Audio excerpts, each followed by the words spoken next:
হাতিয়ার উহুদ যুদ্ধের হাতিয়ার আমরা সবাই রাসূল সেনা ভয় করি না বুলেট বোমা আমরা সবাই রাসূল সেনা ফিলিস্তিনে আমরা কেন জবাব চাই জাতিসংঘ জবাব দেয় ফিলিস্তিনে আমরা কেন আমার ভাই শহীদ কেন জবাব চাই নেতানিয়াহুর দুই গালে জুতা মারো তালে তালে নেতানিয়াহুর দুই গালে ইসরায়েলের দুই গালে জুতা মারো তালে ইহুদিদের দুই গালে জুতা মারো তালে ইহুদিদের আস্তানা ভেঙে দাও গুড়িয়ে দাও চালিয়ে দাও ইহুদিদের আস্তানা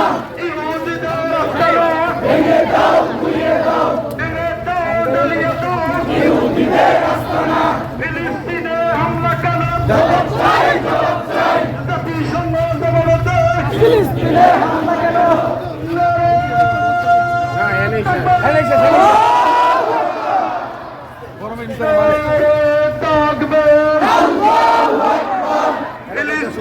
ফিলিস্তিন জিন্দাবাদ জিন্দাবাদ ফিলিস্তিন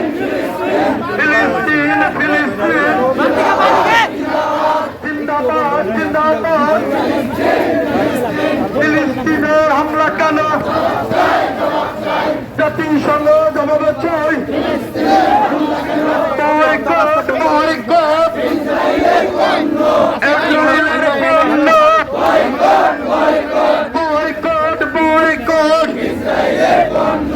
ইসরায়েলি পণ্য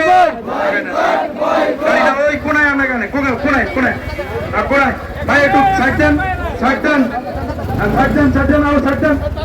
ব্যানারের সামনে নেবেন ব্যানারের সামনে আর একটু এই ব্যানারের সামনে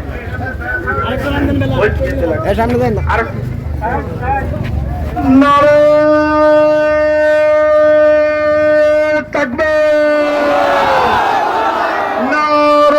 তাকবীর দুনিয়ার মুসলিম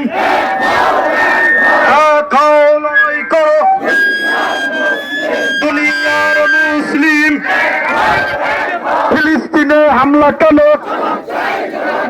জাতিসংঘ জবাব চাই আমার ভাই শহীদ কেন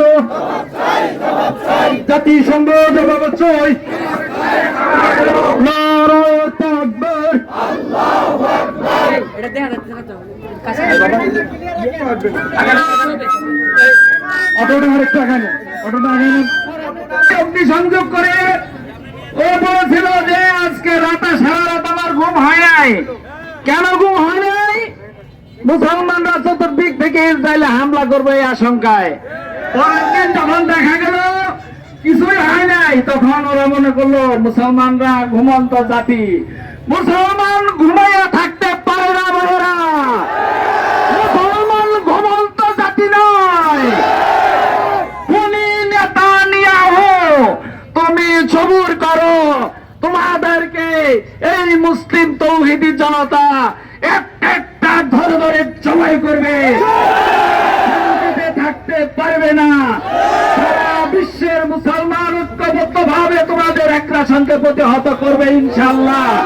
এই কথা বলে সকলকে সংগ্রামী সালাম জানিয়ে আমার কথা এখানে শেষ করছি। আসসালামু আলাইকুম ওয়া রাহমাতুল্লাহ। সংগ্রামী তাওহীদি জনতা, আমি বক্তাদের দিকে দৃষ্টি আকর্ষণ করব।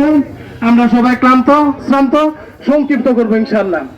1 মিনিটের ভিতরে, আধা মিনিটের ভিতরে শেষ করার চেষ্টা করব। সংগ্রামী তাওহীদি জনতা, তার কারণে আজকে ফিলিস্তিনের শুধুমাত্র মুসলমানদের পক্ষে, ইসরায়েলের বিরুদ্ধে আমাদের এই সংগ্রাম, ঠিক কিনা বলেন? আমরা এই সংগ্রামে নেমেছি যতক্ষণ পর্যন্ত ইসরায়েলের এই বর্বরতা যুদ্ধ বন্ধ না করবে, ততক্ষণ পর্যন্ত আমরা বাড়িতে বিপদ ইনশাআল্লাহ, ঠিক কিনা বলেন? সংগ্রামী তাওহীদি জনতা, মুসলমান সিংহের জাতি, মুসলমান রক্ত দিতে জানে, মুসলমান জীবন দিতে জানে, মুসলমান সন্তানকে এতিম করতে জানে, মুসলমান স্ত্রীকে বিধবা করতে জানে, মুসলমান হারতে শিখে নেই।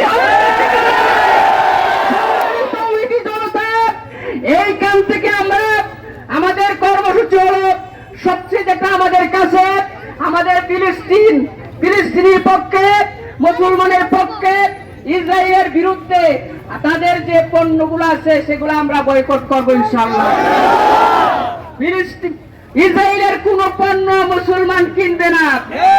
ইসরায়েলের পণ্য খরিদ করা মানে তাদেরকে সাহায্য করা। সুতরাং আমাদের 1 নম্বর কাজ হবে আমরা ইসরায়েলের কোন পণ্য খরিদ করব না। 2 নম্বর হলো আমাদের 2 নম্বরের কাজ হলো আমাদের প্রত্যেকটা মসজিদে আমাদের তাদের পক্ষে এবং ইসরায়েলের বিরুদ্ধে প্রতিদিন কান্না জড়িত কণ্ঠে দোয়া করবো ইনশাআল্লাহ। এই বলে আমার সংক্ষিপ্ত বক্তব্য এখানে শেষ করলাম।